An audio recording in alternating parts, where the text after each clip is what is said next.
लातूरमधून धक्कादायक घटना समोर आली आहे।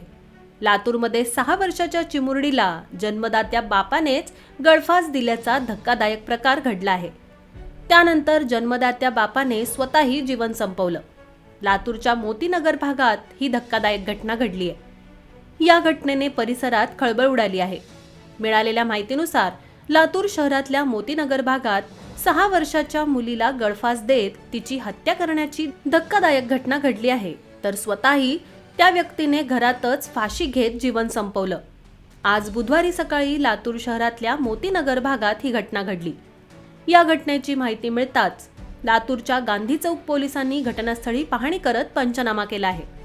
यात मृत अभय बुतडा वय वर्ष 35 या निर्दयी बापाने पोटच्या 6 वर्षीय चिमुकलीला गळफास दिलाय, तर स्वतःही घरात गळफास घेत स्वतःचं जीवन संपवलं। या घटनेने परिसरात हळहळ व्यक्त केली जात आहे, तर पुढील तपास गांधी चौक पोलीस करत आहेत।